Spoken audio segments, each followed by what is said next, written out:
আসসালামু আলাইকুম। ওয়ালাইকুম। কি তোমাকে তো আমি বলছি ঘরের মধ্যে তুমি লুঙ্গি পরবা না, তুমি লুঙ্গি পরে খেতে আসছো কেন? কারণ আব্বা লুঙ্গি বাংলাদেশের ঐতিহ্যবাহী পোশাক। লুঙ্গি পরে বসতে আরাম, লুঙ্গি পরে হাঁটতে আরাম, লুঙ্গি পরে শুইতে আরাম, সেজন্য আমি লুঙ্গি পরি। কিন্তু আব্বা এই যে আপনি সকালেও প্যান্ট পরেন, বিকালেও প্যান্ট পরেন, খাইতে বসলেও প্যান্ট পরেন, ঘুমাইতে গেলেও প্যান্ট পরেন, আপনার বাতাস ঢুকে কিভাবে? চুপ থাকো, কালচার গেও ভূত। আমার কোথার থেকে বাতাস ঢুকবে সেটা নিয়ে তোমার চিন্তা করতে হবে না। আমাদের পুরো বাড়িতে এসি লাগানো আছে, আমরা সবসময় ঠান্ডায় থাকি। এই লুঙ্গি পরলে তোমাকে গরিব লাগে। আমার আশেপাশে গরিব মানুষ দেখলেই আমার মেজাজ গরম হয়ে যায়। খবরদার, তুমি লুঙ্গি পরবে না।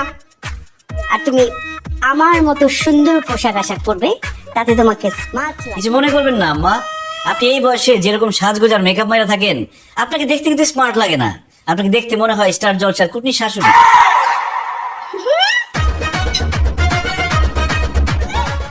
তোমার এত বড় সাহস, তুমি আমাকে কুটনি বলছো?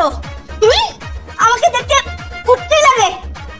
তুমি আমার মেয়ের জামাই, না হলে থাপড়ে তোমার সব কটা দাঁত ফালাই দিতাম আমি। দেখলি তোর জামাই কত বড় সাহস, সবার সামনে বলে আমাকে নাকি কুটনি শাশুড়ির মতো লাগে। আর তুইও খেয়ে দিয়ে কোনো কাজ পেলি না। ঢাকা শহরে কত সুন্দর সুন্দর স্মার্ট ছেলে থাকতে তুই গ্রাম থেকে একটা ক্যাট ছেলেকে বিয়ে করে ফেললি।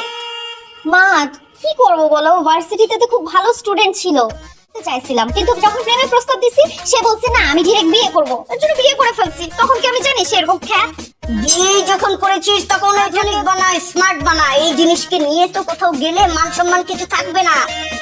ঠিকই বলছো আম্মু। আই যাও।